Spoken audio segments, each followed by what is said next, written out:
श्री स्वामी समर्थ. आजची आपली कथा आहे जिद्दी बायको.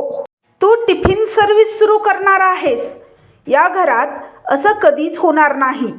कमलताईंचा कडक आवाज हॉलमध्ये घुमला. कावेरी दाराजवळ उभी होती. तिच्या हातात 2 डबे होते. काही क्षण ती शांत उभी राहिली, पण त्या दिवशी तिच्या चेहऱ्यावर भीतीपेक्षा ठामपणा जास्त होता. ती हळू आवाजात म्हणाली, आई, मी फक्त प्रयत्न करून पाहते आहे. कमलताई रागाने म्हणाल्या, लोकांच्या घरी डबे पाठवणार. आपल्या घराची इज्जत आहे की नाही? कावेरीने काही उत्तर दिलं नाही, पण तिच्या मनात एकच विचार होता, आज नाही तर कधीच नाही. आणि त्या क्षणी तिने पहिलं पाऊल टाकलं. कावेरीचं लग्न होऊन 2 वर्ष झाली होती. दीपक एका प्रायव्हेट कंपनीत काम करत होता.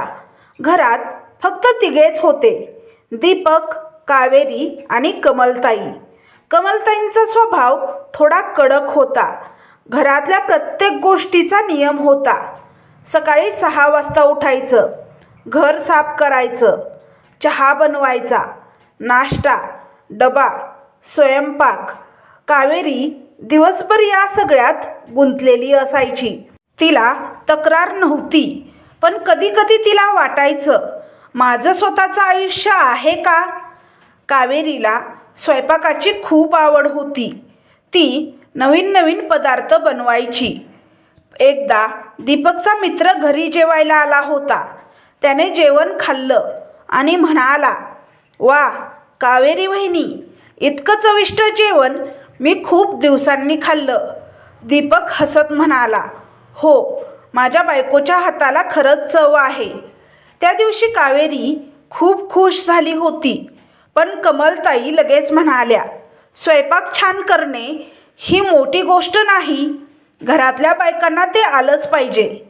कावेरी पुन्हा शांत झाली. लग्नाआधी कावेरीच्या मनात एक स्वप्न होतं. तिला टिफिन सर्व्हिस सुरू करायची होती. कारण तिला माहीत होतं, खूप लोकांना घरगुती जेवण मिळत नाही, जे शिक्षणासाठी, कामासाठी घर सोडून आलेले असतात. एक दिवस ती धाडस करून दीपकला म्हणाली, दीपक, एक सांगू? हो, सांग ना. मला छोटासा टिफिन बिझनेस सुरू करायचा आहे. दीपक थोडा आश्चर्याने म्हणाला, टिफिन बिझनेस? हो, ऑफिसमध्ये डबे द्यायचे. दीपक काही क्षण विचार करत राहिला. मग म्हणाला, आयडिया चांगली आहे, पण आईला पटेल का? कावेरीचा चेहरा थोडा उतरला. त्या संध्याकाळी दीपकने कमलताईंना सांगितलं, आई, कावेरीला टिफिन सर्व्हिस सुरू करायची आहे. कमलताई लगेच म्हणाल्या, काय, ऑफिसमध्ये डबे द्यायचे म्हणते? कमलताईंचा चेहरा रागाने बदलला. आपल्या घरातली सून लोकांसाठी डबे पाठवणार? आपल्या घरात हे चालणार नाही. कावेरी शांतपणे उभी होती. कमलताई पुढे म्हणाल्या, घरात कमी आहे का काही? या घरातल्या बायका व्यवसाय करत नाहीत. कावेरीच्या डोळ्यात पाणी आलं, पण तिने काही बोललं नाही. त्या रात्री कावेरीला झोप येत नव्हती. ती खिडकीत उभी राहून बाहेर पाहत होती. रस्त्यावरचे दिवे चमकत होते. तिने स्वतःला विचारलं, मी खरंच काही चुकीचं करते आहे का? पण तिच्या मनात दुसरा आवाजही होता, स्वप्न बघणं चूक नाही. त्या क्षणी तिने ठरवलं, मी हार मानणार नाही. दुसऱ्या दिवशीपासून कावेरीने एक गोष्ट सुरू केली. ती मोबाईलवर नवीन रेसिपी शिकू लागली. नवीन मसाले, नवीन पदार्थ. सासूबाई बाहेर गेल्यानंतर ती स्वयंपाकघरात जाऊन प्रॅक्टिस करायची. कधी पुलाव, कधी पनीर भाजी, कधी खास मसाला. तिचा आत्मविश्वास वाढत होता. पण घरी आल्यावर सासूबाई म्हणायच्या, दररोज काहीतरी चांगलं बनवण्याची गरज नाही, जास्त पैसे खर्च होतात. एक दिवस बाजारात कावेरीला तिची जुनी मैत्रीण सोनाली भेटली. दोघी खूप दिवसांनी भेटत होत्या. सोनाली म्हणाली, आमच्या ऑफिसमध्ये सगळे बाहेरचं जेवण खातात. कावेरीने लगेच विचारलं, जर मी घरगुती डबा दिला तर? सोनाली लगेच म्हणाली, अगं छान, मी 2 जणांना विचारते. कावेरीच्या मनात आशेचा किरण दिसला. दुसऱ्या दिवशी सकाळी कावेरी लवकर उठली. सकाळी 8 वाजले होते. कावेरीच्या हातात 2 डबे तयार होते. तिचं हृदय जोरात धडधडत होतं, कारण आयुष्यात पहिल्यांदाच ती स्वतःच्या स्वप्नासाठी घराबाहेर पडत होती. तिने डबे पॅकिंग केलं आणि घराबाहेर जाण्यासाठी तयार झाली. कमलताईंनी विचारलं, कुठे चालली आहेस? कावेरीने शांतपणे उत्तर दिलं, डबे द्यायला. कमलताई रागाने म्हणाल्या, मी सांगितलं होतं ना, हे सगळं या घरात चालणार नाही. पण त्या क्षणी कावेरी पहिल्यांदाच ठाम आवाजात म्हणाली, आई, एकदा प्रयत्न करून पाहते. कमलताई उपहासाने हसल्या. 2 डबे देऊन कोणाचा व्यवसाय चालतो का? कावेरीने काही उत्तर दिलं नाही. ती शांतपणे घराबाहेर पडली. तिला माहीत नव्हतं, हा छोटासा निर्णय तिचं पूर्ण आयुष्य बदलणार होता. सोनालीच्या ऑफिसमध्ये कावेरी पोहोचली. तिने डबे दिले. सोनाली हसून म्हणाली, काळजी करू नकोस, सगळ्यांना आवडेल. कावेरीने हलकसं हसू दिलं, पण तिच्या मनात खूप भीती होती. लोकांना आवडलं नाही तर? संध्याकाळी सोनालीचा फोन आला. कावेरी, हो बोल ना. डबा खूप आवडला सगळ्यांना. कावेरी काही क्षण गप्प झाली. तिच्या चेहऱ्यावर हसू परतलं. सोनाली पुढे म्हणाली, उद्या 4 डबे देऊ शकशील का? कावेरीच्या डोळ्यात आनंद चमकला. हो, नक्की. त्या रात्री कावेरी खुश होती, पण घरात वातावरण वेगळंच होतं. कमलताई म्हणाल्या, आज किती पैसे कमावले? कावेरी शांतपणे म्हणाली, आज पैसे नाही, पण उद्या 4 डबे आहेत. कमलताई हसल्या, म्हणजे अजून तोटाच आहे. दीपकही म्हणाला, कावेरी, खूप त्रास करून घेऊ नकोस, घरकामही आहे. कावेरीने शांतपणे उत्तर दिलं, मी सांभाळेल. पुढचे काही दिवस कावेरीसाठी खूप धावपळीचे होते. ती सकाळी 5 वाजता उठायची. भाजी, पोळ्या, भात, डबे पॅक करायची. नंतर घरकाम. कमलताई मात्र रोज टोमणे मारायच्या, आज किती ग्राहक मिळाले की सगळे पळाले. कावेरी शांतपणे सगळं सहन करत होती, कारण तिच्या मनात एकच गोष्ट होती, मला यश मिळवायचं आहे.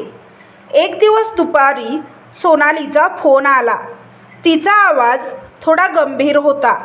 कावेरी, एक गोष्ट सांगू? हो बोल. आज एका ग्राहकाला भाजीची चव आवडली नाही. कावेरीचं मन खटू झालं. म्हणजे? तो म्हणतो उद्यापासून डबा नको.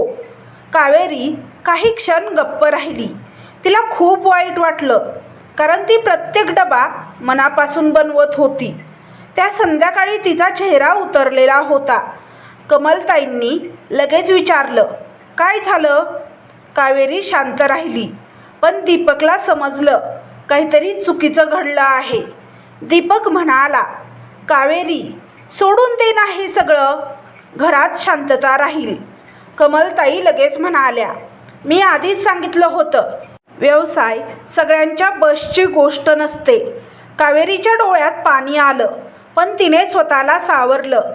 त्या रात्री कावेरी आरशासमोर उभी होती. तिने स्वतःकडे पाहिलं. मनात विचार आला, कदाचित आई बरोबर म्हणत आहेत, मी हे करू शकत नाही. तिच्या डोळ्यात अश्रू आले. ती खुर्चीवर बसली, पण काही वेळाने तिने स्वतःलाच विचारलं, मी इतक्या लवकर हार मानणार? कावेरीने डोळे पुसले आणि ठाम आवाजात म्हणाली, नाही, मी हार मानणार नाही. ती पुन्हा स्वयंपाकघरात गेली. नवीन भाजीची रेसिपी बनवली. नवीन मसाला वापरला. दुसऱ्या दिवशी सोनालीला म्हणाली, मला फीडबॅक दे, लोकांना काय आवडतं ते सांग. सोनाली हसली, अगं, तू खरंच सिरियस आहेस? कावेरी म्हणाली, कारण हे माझं स्वप्न आहे. कावेरीने काही बदल केले. भाजीची चव सुधारली. डब्यांचं प्रेझेंटेशन बदललं. छोटा गोड पदार्थही ठेवायला सुरुवात केली. हळूहळू ग्राहकांना तिचा डबा आवडू लागला. पुन्हा नवीन लोक जोडले गेले. एक दिवस दीपकने पाहिलं, कावेरी खूप थकलेली होती, तरीही ती डबे पॅक करत होती. तो म्हणाला, तू एवढा त्रास का घेते आहेस? कावेरी हलकसं हसली, कारण मला स्वतःचं काहीतरी करायचं, हे माझं स्वप्न पूर्ण करायचं आहे. दीपक काही बोलला नाही, पण त्याच्या मनात थोडा बदल होत होता. एक दिवस दुपारी सोनालीचा फोन आला. तिचा आवाज उत्साहाने भरलेला होता. कावेरी, मोठी बातमी आहे. काय? आमच्या ऑफिसमध्ये एका टीमला रोज टिफिन हवा आहे. कावेरी थोडी आश्चर्याने म्हणाली. किती? सोनाली म्हणाली, 20 डबे. कावेरी काही क्षण शांत झाली, कारण हा तिच्या आयुष्यातला सगळ्यात मोठा ऑर्डर होता. कावेरी फोन ठेवून काही क्षण शांत उभी राहिली. तिच्या चेहऱ्यावर आनंद आणि भीती दोन्ही होते, कारण 20 डबे बनवणं सोपं नव्हतं. तेवढ्यात कमलताईंचा आवाज आला. काय झालं? फोनवर इतकी खुश का दिसते आहेस? कावेरी शांतपणे म्हणाली, आई, मला 20 डब्यांचा ऑर्डर मिळाला आहे. कमलताई काही क्षण गप्प राहिल्या, मग म्हणाल्या, 20 डबे? ते बनवणं इतकं सोपं नाही. कावेरीने खोल श्वास घेतला आणि ठाम आवाजात म्हणाली, मी प्रयत्न करणार. पण तिला अजून माहीत नव्हतं, हा 20 डब्यांचा ऑर्डर तिच्या आयुष्याचा सर्वात मोठा टर्निंग पॉईंट ठरणार आहे. सकाळचे 4 वाजले होते. घरात सगळीकडे शांतता होती, पण स्वयंपाकघरात लाईट चालू होता. कावेरी गॅससमोर उभी होती. आजचा दिवस तिच्यासाठी खूप मोठा होता, कारण आज तिला 20 टिफिन तयार करायचे होते. तिने घड्याळाकडे पाहिलं आणि हळूच स्वतःशी म्हणाली, कावेरी, आज चुकायला जागाच नाही. तिने पटकन काम सुरू केलं. भात शिजायला ठेवला, भाजी कापली, डाळीला फोडणी दिली, पोळ्यांसाठी पीठ मळलं.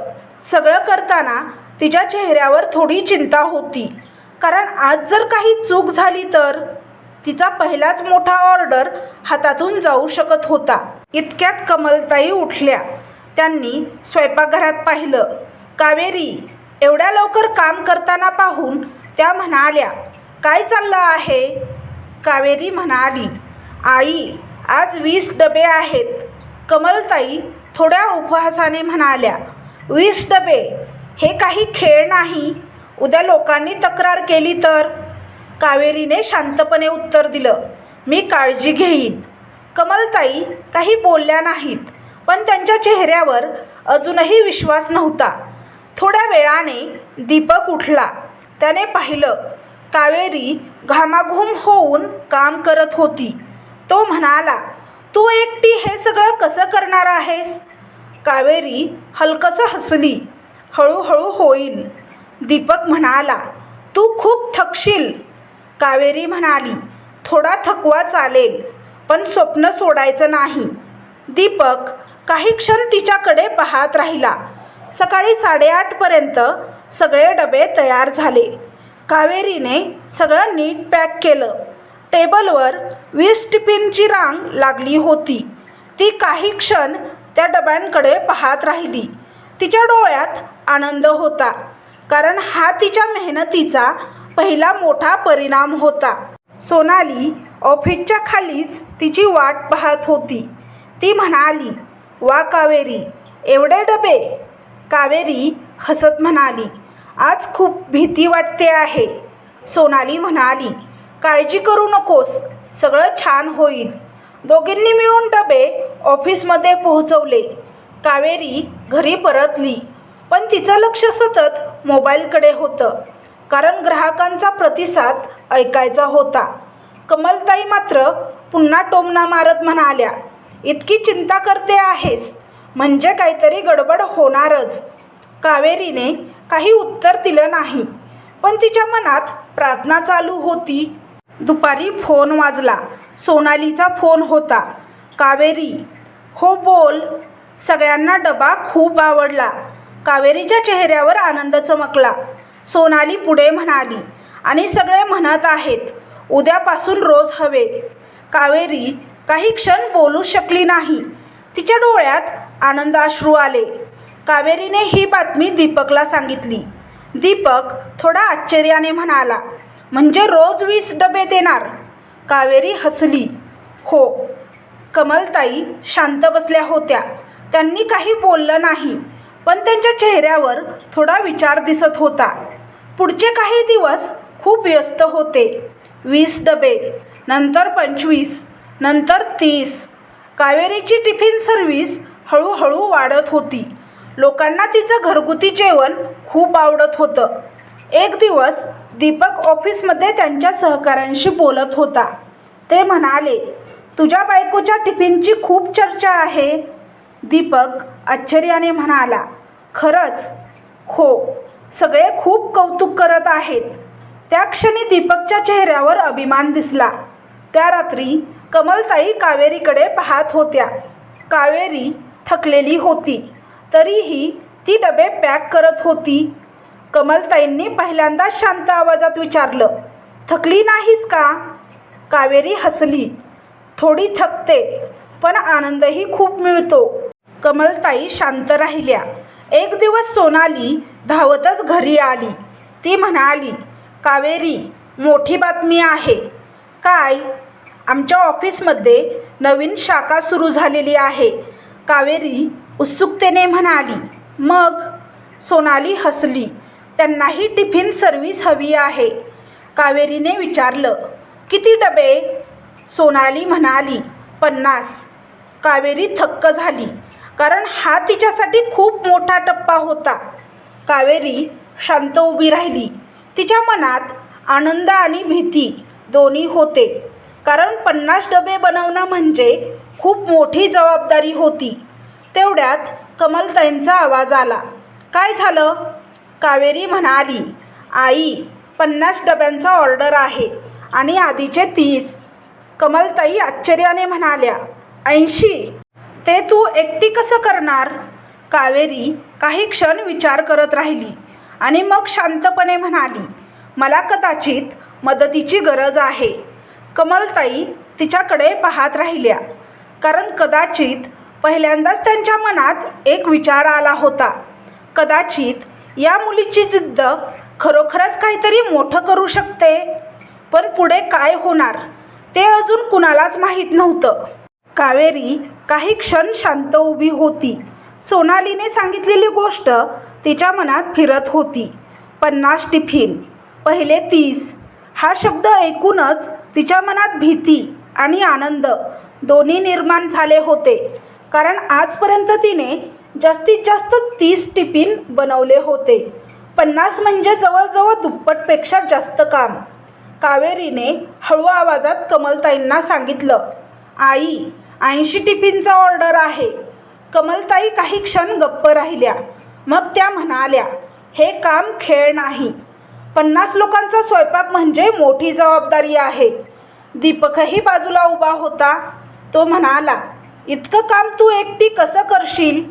कावेरीने शांतपणे उत्तर दिलं, मला माहीत आहे हे कठीण आहे, पण मला ही संधी सोडायची नाही.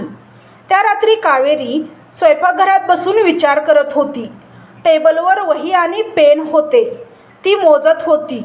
भाजी किती लागेल, भात किती, पोळ्या किती, डब्यांचा खर्च, सिलेंडरचा खर्च. तेवढ्यात कमलताई तिथे आल्या. त्या काही क्षण तिच्याकडे पाहत राहिल्या. मग म्हणाल्या, किती लोक आहेत? कावेरी म्हणाली, 80. कमलताईंनी खोल श्वास घेतला आणि म्हणाल्या, इतक्या लोकांचा स्वयंपाक एकटी करू शकत नाहीस. कावेरीचा चेहरा उतरला, पण पुढच्या क्षणी कमलताई म्हणाल्या, उद्या सकाळी मी लवकर उठेन. आपण दोघी मिळून करू. कावेरी काही क्षण स्तब्ध झाली, कारण आज पहिल्यांदाच कमलताईंनी तिला साथ दिली होती. कावेरीने कमलताईंना धन्यवाद म्हटलं. ती म्हणाली, मदत करण्यासाठी मी शेजारच्या 2 मैत्रिणींना सांगितलं आहे. त्या तयार झालेल्या आहेत. दुसऱ्या दिवशी पहाटे 4 वाजता दोघी उठल्या. कमलताईंनी भाजी कापायला सुरुवात केली. कावेरी भात आणि डाळ तयार करत होती. घरात पहिल्यांदाच वेगळं वातावरण होतं. काम करताना कमलताई म्हणाल्या, मीठ थोडं कमी टाक. कावेरी हसली. ठीक आहे आई. दोघी मिळून काम करत होत्या. 6 वाजता मदतीसाठी शेजारच्या मैत्रिणी आल्या. त्या चपात्या करू लागल्या. दीपक उठून स्वयंपाकघरात आला. त्याने पाहिलं कावेरी आणि कमलताई दोघी मिळून काम करत होत्या. तो थोडा आश्चर्याने म्हणाला, वा, टीमवर्क. कमलताई म्हणाल्या, तुझ्या बायकोची जिद्द पाहून मलाही मदत करावीशी वाटली. कावेरीच्या चेहऱ्यावर आनंद दिसत होता. सकाळी 8:30 पर्यंत 80 डबे तयार झाले. टेबलवर मोठी रांग लागली होती. कावेरीने प्रत्येक डबा काळजीपूर्वक पॅक केला. कमलताई म्हणाल्या, स्वयंपाक खरंच छान झाला आहे. कावेरीच्या डोळ्यात आनंद चमकला. कारण कमलताईच्या तोंडून कौतुक ऐकणं तिच्यासाठी खूप मोठी गोष्ट होती. दुपारी सोनालीचा फोन आला. ती खूप उत्साहित होती. कावेरी, सगळे खूप खुश आहेत. खरंच? हो. सगळे म्हणत आहेत की असं घरगुती जेवण करून खूप आनंद झाला. कावेरीचा आनंद गगनात मावेनासा झाला. व्यवसाय वाढतो. काही महिन्यात कावेरीची टिफिन सर्व्हिस खूप वाढली. 30 टिफिन, नंतर 80, नंतर 100. लोक दूरदूरून तिला जेवणाची ऑर्डर देऊ लागले. दीपकही आता तिच्या कामात मदत करू लागला. एवढं जेवण, स्वयंपाक घरात बनवू शकत नव्हतं. त्यामुळे त्यांनी शेजारचा एक गाळा भाड्याने घेतला. एक दिवस स्थानिक TV चॅनलची टीम तिच्या घरी आली. त्यांना कावेरीची कथा ऐकायची होती. कॅमेऱ्यासमोर कावेरी बसली होती. पत्रकाराने विचारलं, तुमच्या यशाचं रहस्य काय आहे? कावेरी हसली आणि म्हणाली, माझ्याकडे सुरुवातीला काहीच नव्हतं. फक्त एक स्वप्न आणि जिद्द होती. टीव्हीवर ही मुलाखत दाखवली गेली. कमलताई आणि दीपक हॉलमध्ये बसून पाहत होते. कमलताईंच्या डोळ्यात पाणी आलं. त्या हळू आवाजात म्हणाल्या, मी सुरुवातीला किती चुकीचं बोलत होते. दीपक म्हणाला, आई, पण आता आपण तिच्यासोबत आहोत. त्या रात्री दीपक कावेरीजवळ आला. तो शांत आवाजात म्हणाला, कावेरी, मला माफ कर. मी सुरुवातीला तुझ्यावर विश्वास ठेवला नाही. कावेरी हसली. काही हरकत नाही. तेवढ्यात कमलताईही तिथे आल्या. त्या म्हणाल्या, कावेरी, तू आमच्या घराचं नाव उंच केलंस. कावेरीच्या डोळ्यात आनंदाश्रू आले. काही महिन्यानंतर कावेरीचा छोटासा व्यवसाय एक मोठी टिफिन सर्व्हिस बनला. ती फक्त एक सून किंवा बायको राहिली नव्हती. ती एक यशस्वी उद्योजिका बनली होती. आणि त्या दिवशी कमलताईंनी अभिमानाने म्हटलं, ही माझी सून नाही, ही आमच्या घराची ताकद आहे. तर तुम्हाला ही कथा कशी वाटली हे कमेंट बॉक्समध्ये कमेंट करून नक्की सांगा. कथा आवडल्यास व्हिडिओला लाईक, शेअर, सबस्क्राईब करा. व्हिडिओला हाईप करा, जेणेकरून हा व्हिडिओ जास्त प्रेक्षकांपर्यंत पोहोचेल. व्हिडिओ पाहिल्याबद्दल तुमचे मनापासून धन्यवाद. श्री स्वामी समर्थ.